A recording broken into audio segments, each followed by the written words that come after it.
Spitfire, bro. If you knew what was happening behind the league with all the teams behind the scenes, especially behind the scenes, bro, like, they do not have the money for that shit. Like, no fucking org has the money for that shit. Like, every single org in the league is, like, I think Spitfire have, like, 7 players, and that's, like, one of the biggest, they have, like, the biggest roster in the league, or one of them. Like every single team is downsizing pretty much without, I think, like, Atlanta are the only one who aren't.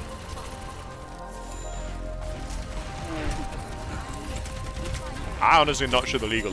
I'm not sure the legal exists next year.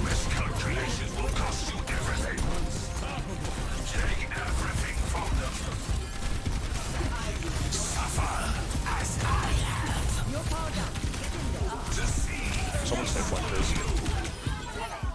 It's just no, that's much longer. I mean, Vegas bought out. Valiant bought out like last season. Fusion have like relocated to save money. I mean, like the whole league is shitting the bed because, I mean, bro, it was so obvious. They were charging 20 million for a slot that's not even worth 1 million.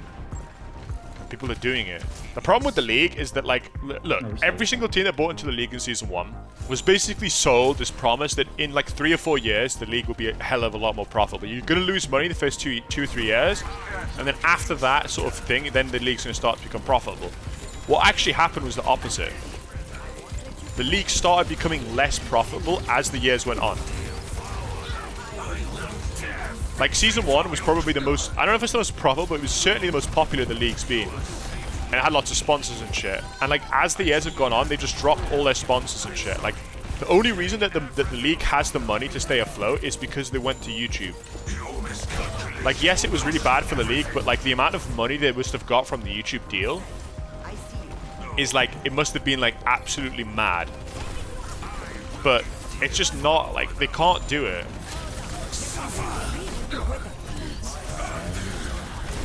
This game is so bad.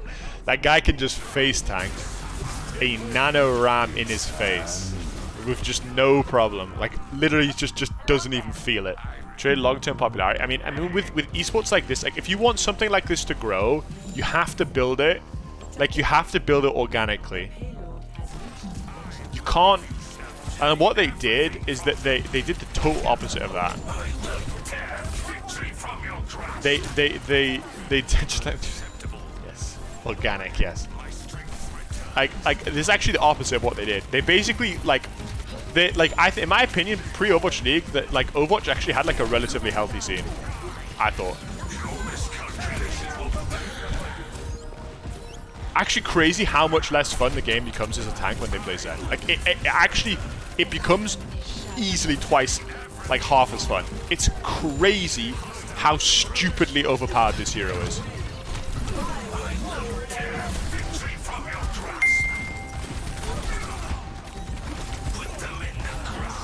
Like, just constantly having to panic about being 1 HP because then Discord orbs you is just so, like, again, I cannot survive there because I'm Discord orbed. It's insane. But yeah, what I was saying is that like the way that like, how did LCS start, right? How did CSGO Esports start? It started with people who were genuinely passionate about the game, who wanted to host tournaments to see who's the best. And it grew from there until eventually now, both like LCS, LEC, you know, and like CS are like massive things because it started organically. Like people enjoyed playing and watching the game enough to sponsor people to do it. But like Overwatch League felt like it was a business first and like a product second. Do you guys think if Ram E grounded you in terms of like it does in League, where like you can't use movement abilities in the thing? Do you think it would be OP? I feel like it would be like super good then, right? Like you couldn't dash out of it and stuff. Like 5v5 more fun to watch than 66.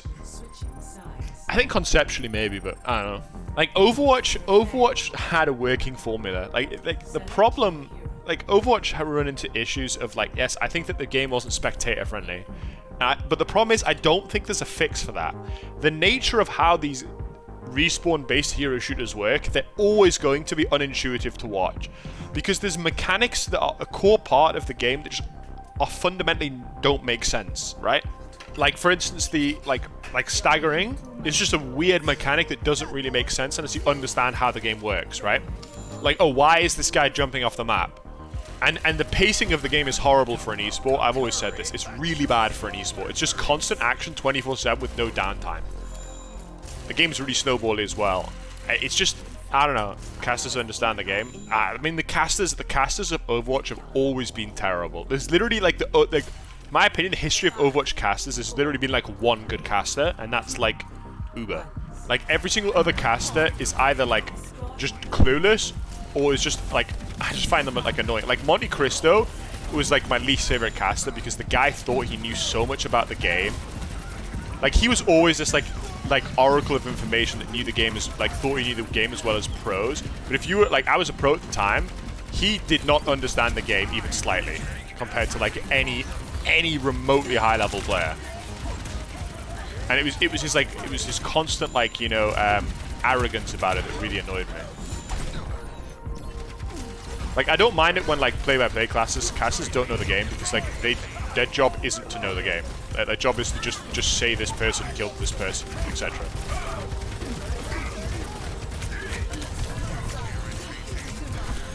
I don't know where I'm getting pounded from, but it's not from the Orisa.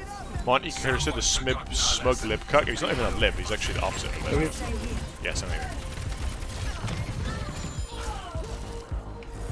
He's part of the as they call it, the dark horse, the 4 dark horses of esports, something like that. 4 horsemen, or whatever it was. He's doing with casting since you know so much. I mean, I don't know. I don't really know that much about the game nowadays because I haven't played the game or watched the game at a high level in a long ass time. So like my knowledge of the game is very limited now. But like in my prime, I would have been a sick caster. Because I actually like is what I prided myself on was like when I was a player I had very, very good game sense and like intellectualism. Like my mechanics were good, but like compared to like, you know, other top players, they weren't like amazing. It was my like decision making and game sense and like sort of intuition that made me a really good player. God, I fucking hate Zenyatta so much. Oh my god, I didn't press shift. It's even the same in League of Legends, right? Like I don't know, it's just a bit of a weird thing to say, but like in League of Legends, like I'm basically diamond in every role. And it's not because I have good mechanics, it's just because I understand the game so well. I legit think I could play any champion in League of Legends in any role and hit diamond easily.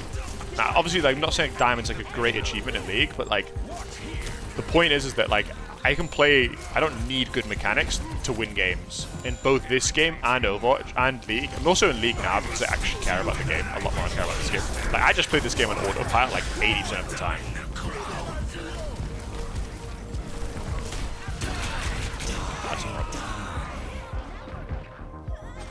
League 2 just watching an Ancon, never went to it. League 2 needs GM level to be a coach. I don't think you need to be high elo to be a coach or a caster. Like, I think it's just like a liberal myth. I think that having, like, especially, I mean, I think in Overwatch it's more so, I agree, I disagree with that statement than I do in League. Like, I think in League you can legit be a platinum player and be like the best coach in the world. Like, I think K Koma, who's the best League of Legends coach ever, is like a platinum peak player. Because in my opinion, the resources that you get in League of Legends that you can learn the game is like way more, is enough to the point where you don't actually need to have played the game. But I think in Overwatch, the players are still very, maybe not like it was back in the day where like the players were unquestionably the most knowledgeable about the game.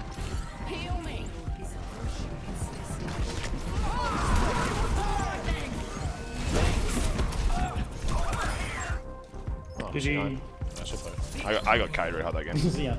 I really didn't do much there. But obviously, like, you look at, like, who's the best coach in the league right now. I mean, I don't know if Krusty played pro, but, like, obviously Chris played pro. Played pro. That's healthy.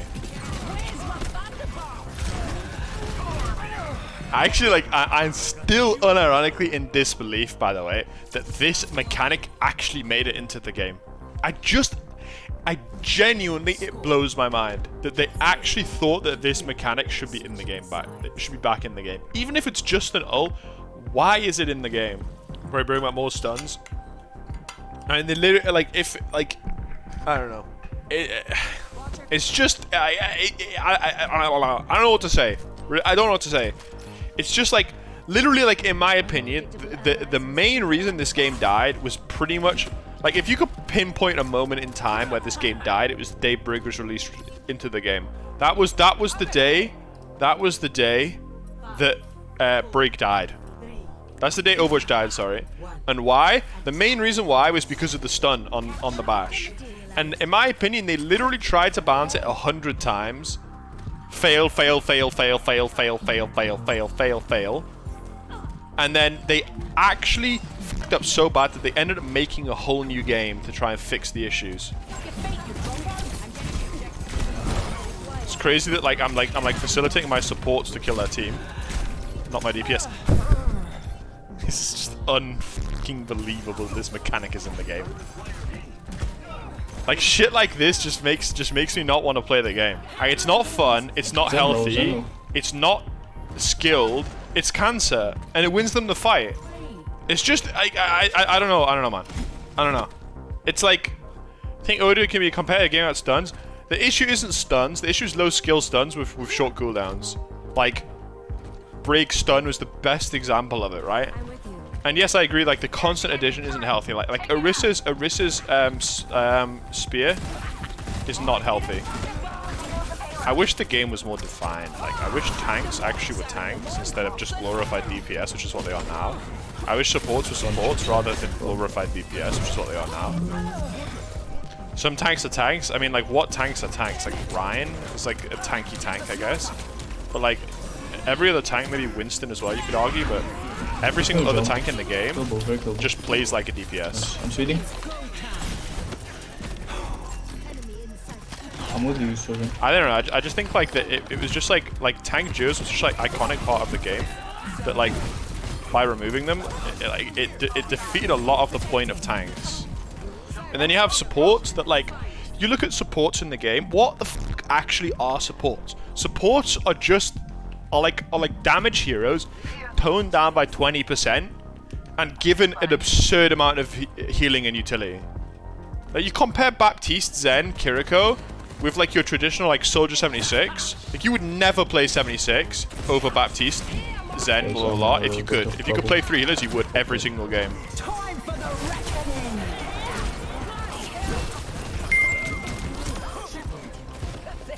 God, this ult is so fucking strong. Like, Jesus Christ, they just literally 1v9. And if they had Kiriko, you should just press this E and my entire ult's gone, which is just like, so stupid. Like, I miss the day when, like, if you catch a Zen off guard, as like, almost any dive DPS in the game, it was literally a guaranteed free kill, which is the way the game should be. It shouldn't be a 60-40 battle for a Tracer to beat a Zen 1v1 who's alone. The fact that he's alone and caught by a DPS should mean he dies. It's like, imagine if you lived in a game where in League of Legends you catch a Soraka off guard as a Talon, and Soraka beats you 1v1. That's what it'd be like. It's like the Zen versus Genji matchup is like so like much closer to a coin flip now than what it was in the past. It's crazy.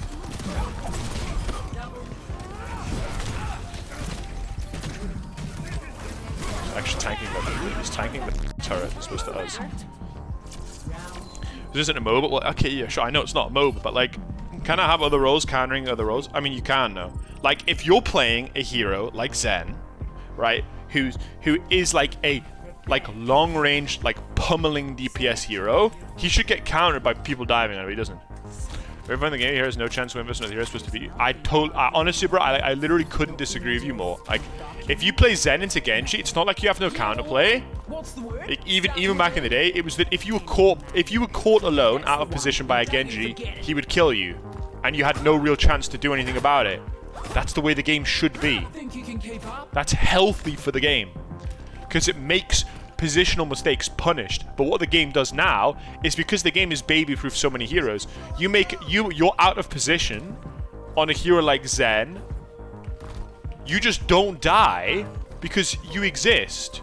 Bro, if you moved in spawn and die, man, he dies. Well, okay, like this is like honestly like the biggest fucking liberal bullshit in the history of society, bro. I played professionally in dive meta. That was not the case.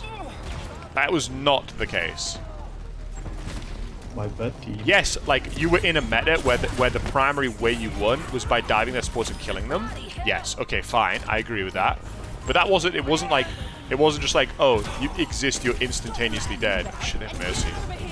I'm like pretty fucked here. Okay, check it. Show the kill supports. Yeah, of course. If they had good supports, it was hard to kill. It was hard to kill good supports. Yeah, it was really hard. You Louis, I mean, bro, I was literally like, I think I was ranked 7 peak in season 2, and I was also on a top 5 team in Europe. So like saying I'm Louis, that just doesn't make any sense. Like, like you needed a coordinated dive to like, because of the way like Lucio healing worked back in the day, and like.